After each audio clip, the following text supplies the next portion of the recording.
Good afternoon. Welcome to the joint press conference for the Hughes Fire. We're going to announce Chief Maroney. He's going to start it off, and then he's going to subsequently, they're going to announce each other. We have Fire Chief Maroney, Sheriff Robert Luna, Chief Robert Garcia, Joe Tyler, and the Mayor of Santa Clarita, Bill Miranda. We'll start this press conference off with Fire Chief Anthony Maroney.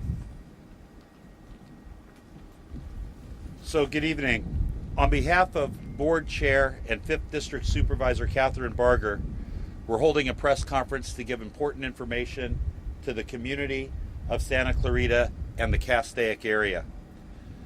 I am Anthony Maroney, Chief of the Los Angeles County Fire Department. The Hughes Fire is now estimated to be over 9,400 acres with 0% containment, with no structures reported damaged or destroyed. We have over 4,000 firefighting personnel assigned to the incident, and we had a very robust ground and air response to the incident that you see behind me. The LA County Fire Department is in unified command with the Angeles National Forest, and we are getting assistance from our state partners at CalFire. I wanted to give a weather update because the weather is what's predominantly driving this fire and its spread right now. The National Weather Service has extended the red flag warning through 10 a.m. on Friday for most of Los Angeles and Ventura counties. Light to moderate Santa Ana winds will continue tonight and into Thursday. The situation remains dynamic, and the fire remains a difficult fire to contain, although we are getting the upper hand. I would now like to invite up Los Angeles County Sheriff Robert Luna to give an update on evacuations and the closure of the I-5. Thank you. Good evening to everybody, and thank you, Chief Maroney. So for us, obviously in unified command with our partners at the fire department from the very beginning of this fire incident. And right now the numbers that I have is that we have approximately 31,000 people who are affected by our evacuation orders. Another 23,000 that are impacted by evacuation warnings.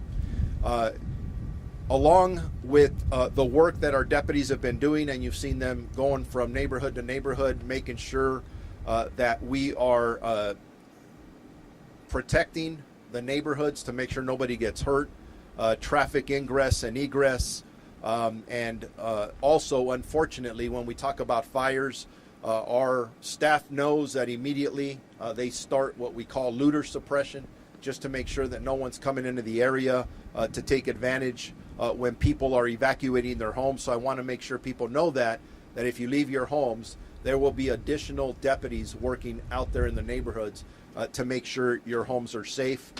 In regards to staffing, we are staffing up. You hear sirens in the distance. They're not only fire apparatus, but you see deputies coming in from different parts of the county. You see our incident management team over my left shoulder setting up with the big trailers that will assume responsibility for this incident from the Sheriff's Department perspective, and again in unified command with all of our partners.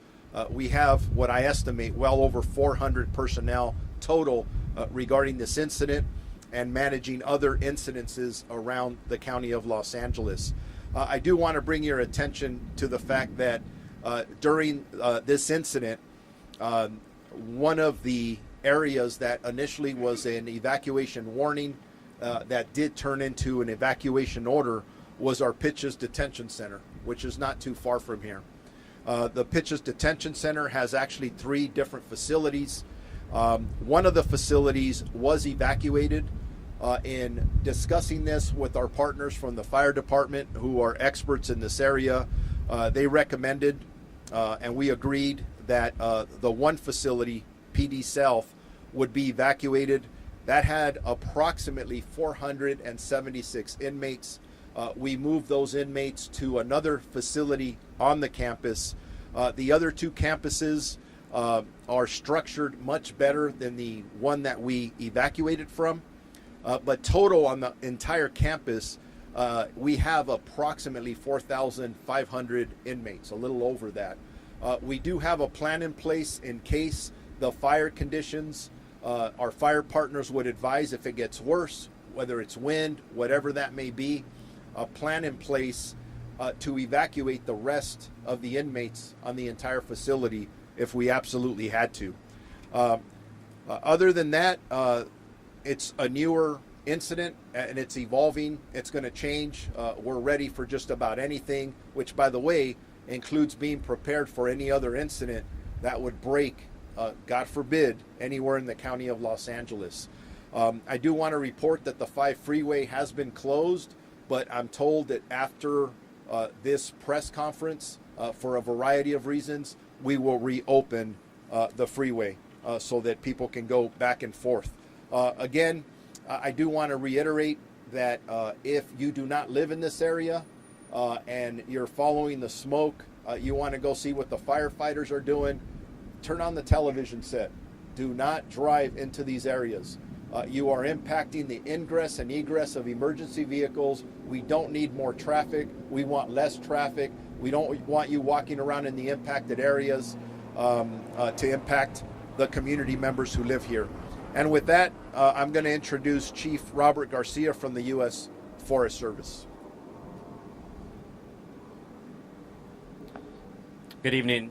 Just want to first say thank you to Sheriff Luna and Fire Chief Maroney and Director Joe Tyler for the partnership. This incident started out in the early part of the day, as Chief Maroney indicated, and this is in a mutual threat zone, so Los Angeles County Fire Department and the Angeles National Forest entered into unified command right away. And I also want to say how extremely proud I am of the way our responders moved into this area and established command and really established some incident objectives working together. The conditions that we're under aren't as severe as what we've been facing over the last week or two. But what you saw today is indicative of the conditions that we're in terms of the vegetation. So although we're not under a particularly dangerous situation in terms of the wind, our wildland fire condition is critical. Absent wind, the fire is going to move through the vegetation like you saw today with the slope and chasing fuel. Very dangerous conditions as to what led to the U.S. Forest Service closing all of the Angeles National Forest. And this is exactly an example why. The other thing I want to offer in terms of resources, I hope that all the citizens here in the area are proud of the pre-positioning and the robust response. This area always sees a robust response in the mutual threat zone. But our incidents between the Eaton, the Palisades, our local mobilization centers, our pre-positioned resources put us in a position for multiple waves of surge resources, both engine crews on the ground, hand crews, bulldozers, and aircraft. And so the response you see is a result of the local cooperation and the local pre-planning in the geographic area, not only within the LA area, but also with our partners in the state of California to ensure that we are prepared for what we're now facing. With that, I'm going to turn over the mic to the director of CalFire from Sacramento, Director Joe Tyler.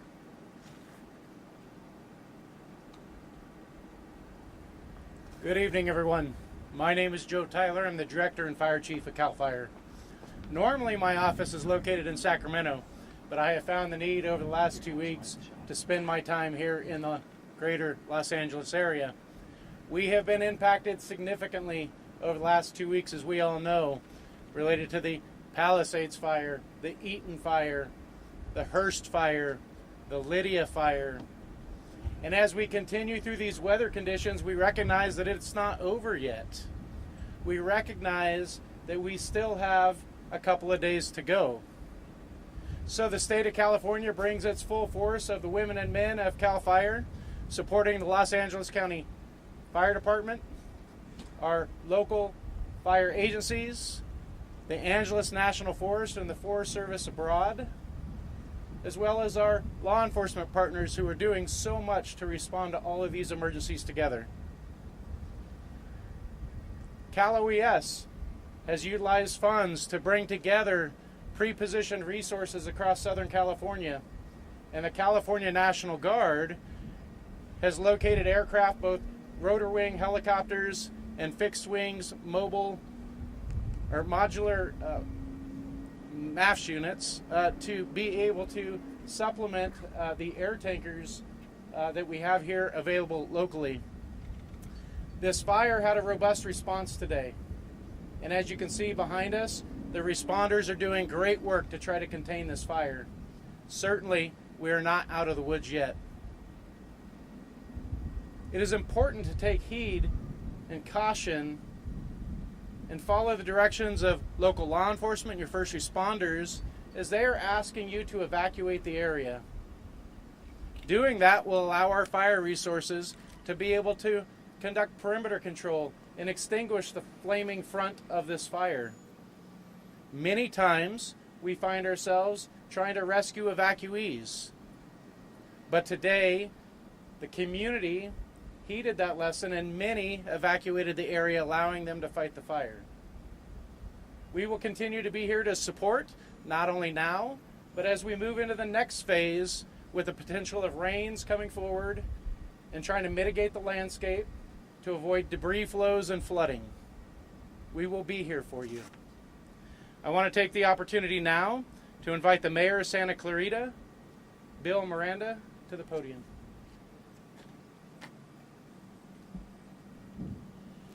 Thank you very much. I'm City of Santa Clarita Mayor Bill Miranda. We just cannot say enough about the work our first responders have done over the past couple of weeks and the work that they are currently doing just north of the city. In the wake of the devastation that tore through Los Angeles, claiming homes and lives, understandably, everyone is on heightened alert and all too aware of the damage these fires can cause. I want to re-emphasize the importance of listening to our first responders and paying attention to the emergency alerts. If your area is under evacuation warning or order, please, if it's a warning, prepare to evacuate. If it's an order, evacuate now. Don't wait 10 minutes and see what's going to happen. Nothing's going to happen. Nothing's going to change in 10 minutes. We want you to evacuate now. Do not hesitate. Do not stay. Grab the necessary items and leave as quickly as you can. And when we mention grab the necessary items, we're talking about critical papers or critical medicine that you may need. We're not talking about packing a suitcase. We're talking about packing a backpack and having it ready. We can imagine the stress and extreme conditions our first responders have been under during this unprecedented time. Do your part to help them. And the best way you can do that is to evacuate.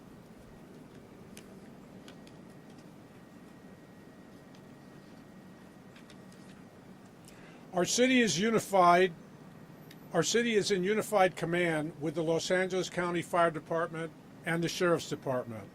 We're working together to ensure that our residents are safe and minimize potential damage to homes and businesses. All city recreation and community services have been canceled for the rest of the day. Our Santa Clarita transit buses are running behind schedule because of the traffic due to the evacuations. I encourage all of you, if you are safe, not in an evacuation zone, please stay home and off our city streets. We need our streets open for evacuees to safely leave and for first responders to get in. Please do your part to help these fighting the Hughes Fire. I want to end with our heartfelt thanks to the firefighters, the Sheriff's Department, deputies, and other first responders. Your efforts have been nothing but heroic. From the city of Santa Clarita, we say thank you.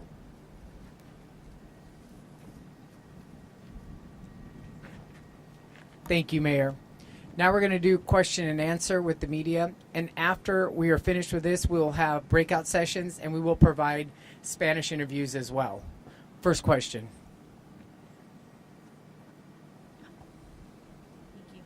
What's the plan for the night and into the morning?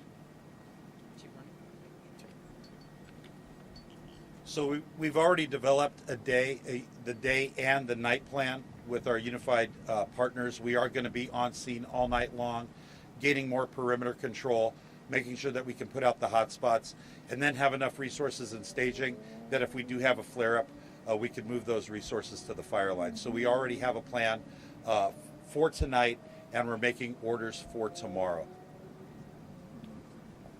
Can you talk more about those plans for the night, like specifics?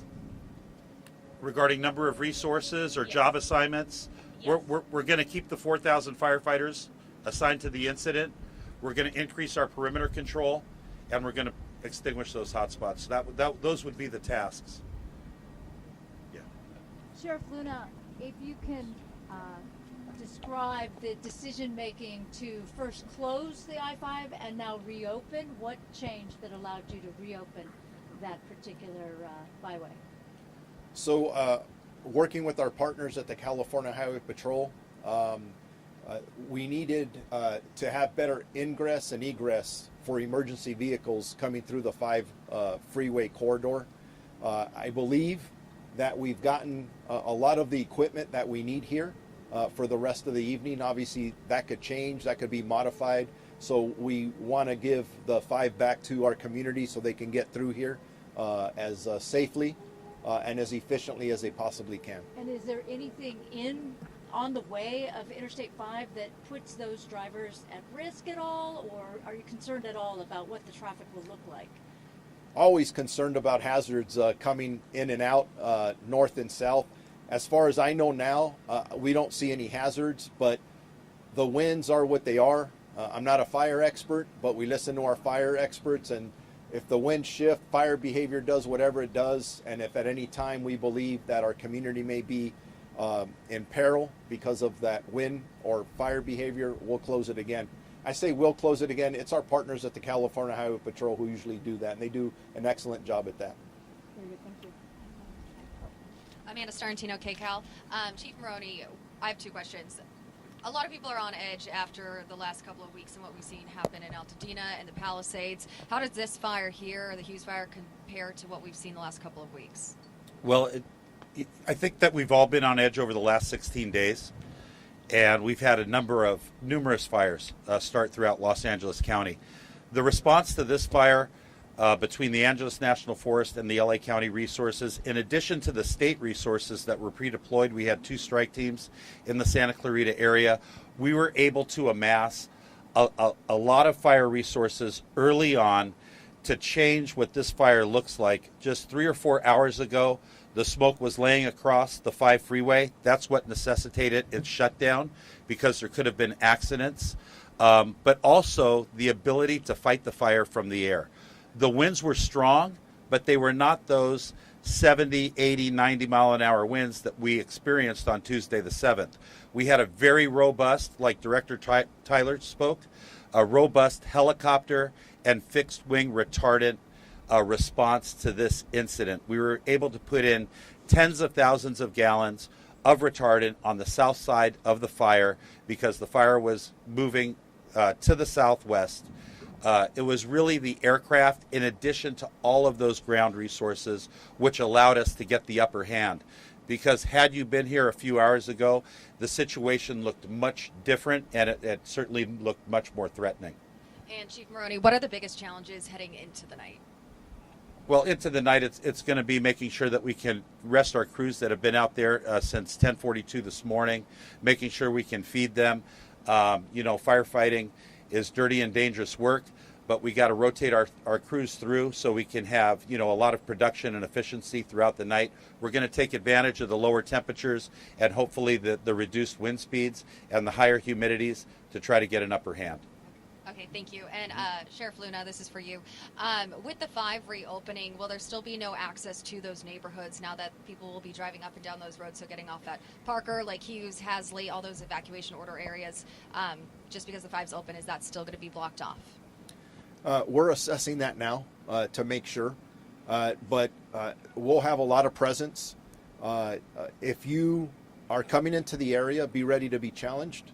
meaning in a polite way, to find out if you actually live here. Be ready to show identification because we want to make sure that we're limiting the people who are coming in and out, and it's people who actually belong here. I guess this question might be for you, Sheriff, since you guys handle evacuations. I'm Craig with KNX News. When it comes to the idea of evacuation, some people are stubborn, they don't want to go. Have you seen a change in attitude with this fire and now because of the terrible devastation, the death toll, and the fact people are panicked because of the Eaton fire and the Palisades fire? I haven't received that assessment yet, but I will in the next couple of hours to see how we did on this one. Our deputy sheriffs do amazing work. And yes, whether it was the Palisades fire in Malibu Lost Hills for us and the Eaton fire in Altadena, our deputies' jobs are very difficult. There are times where people challenge them. They get evacuation orders and they refuse to leave. They think that they're going to be okay. I know I told a story earlier of a situation in the Altadena area where we were directing people to evacuate, and they refused to, and the deputy felt that they were in such danger that he actually threatened them with arrest. There was an argument between a wife and a husband, wife saying, hey, we should listen. They listened, they left, and they are now crediting the deputy sheriff for saving their life because that house and neighborhood completely burned down. Those are the challenges that we face, but you've heard it here over and over. And really the message is simple. If there's an evacuation order, please leave. Do not put your life at risk. Do not put the life of first responders at risk. It's not worth it. And I'm even pushing it that if you're in an evacuation warning, you should also leave. Gather your most important items, medicines, important paperwork, pets, chargers for your phone, and get out of the area. Don't sit there and argue. It is not worth it. Camilla Rambaldi with NBC4. My question is for Fire Chief Maroney. You talked about some of the wind conditions and the plan going into the evening hours and tomorrow. At this point, are there any additional concerns that you have in battling this fire?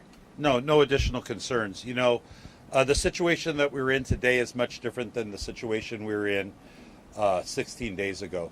We have so many resources from Northern California, from the Western United States, international resources, aircraft resources, the number of helicopters and fixed-wing retardant tankers that are available to us really allow us to attack a fire like this and have it laid down right as we reach nightfall. It was a monumental work from the firefighters that were on scene, our law enforcement, our sheriff's deputies, the CHP. They did great work today. And it was a good example of what we can do when we have enough people and when we have enough aircraft.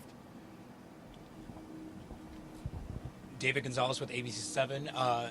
Chief Maroney, and open this up to Garcia and Tyler as well. Just, you mentioned the importance of giving your fire crews a break. It's been 2 very tough weeks for your fire crews. How's the morale of your firefighters? It seems that this fire popped up and the first thing people thought of is, here we go again. How are your fire crews doing? And just how do you tackle this to keep them motivated? Yeah, their morale is excellent. And firefighters and sheriff's deputies, they never give up. And they're ready to keep doing it until the weather changes. We do have rain. That's predicted for this weekend. It was light to moderate. I think it's being bumped up to moderate. It's hard to believe that we might have rain Saturday, Sunday, and Monday when we have fire weather on Wednesday. The firefighters have all banded together along with their law enforcement brothers and sisters, and they're out there. They've been on the line since January 7th, that Tuesday. Many of my LA County firefighters worked 9 days in a row before their first day off. That's 9 24-hour shifts in a row. They left their families. They missed important engagements. They missed birthdays to protect the residents of LA County. And that's what LA County firefighters do. And they're just like the other firefighters that Chief Garcia represents, or that Director Joe Tyler represents, or the deputies and the law enforcement officers that Sheriff Luna represents. They're tireless. They're driven. And they've done an amazing job over the last 16 days. So proud of them. and the work that they've done. Chief Maroney, a question about the teams that have come in from out of state, out of the country, et cetera. You mentioned that made the difference here on this first day of the Hughes Fire. How long will we have access to those teams? There are people in this community and in the city worried that people are just starting fires in order to make things. Yeah, no, all of the additional resources that came into LA County have certainly assisted us. I don't have a timeline on when they're going to demob and go back to their states or to their countries, or when the aircraft are going to return to their home bases. But for now, the Weather Service did extend the red flag that we're under today all the way till Friday at 10 a.m. So I can't imagine that we're going to have any reductions in personnel. The teams that the National Incident Management Team from the Federal Forest Service brought down to help us manage the Eaton fire, and the 2 or 3 teams that Director Tyler brought down from CalFire, those incident management teams, they're still in the area. They're not going home because the threat hasn't been completely abated. It's really going to be weather driven, and the climate is certainly changing because it's January. And we've had numerous fires over the last 2-week period.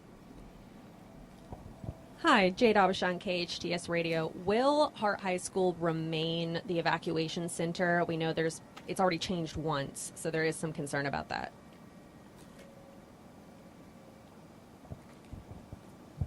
If it's okay with you, let me follow up with you just to make sure. I know we use that immediately.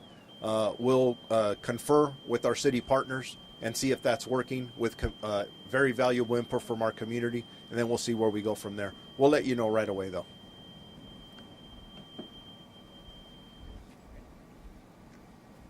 Okay, that concludes the question and answer portion of this press conference. We will break out. There's PIOs from Los Angeles County, Angeles National will be around to answer your questions. Thank you all for coming.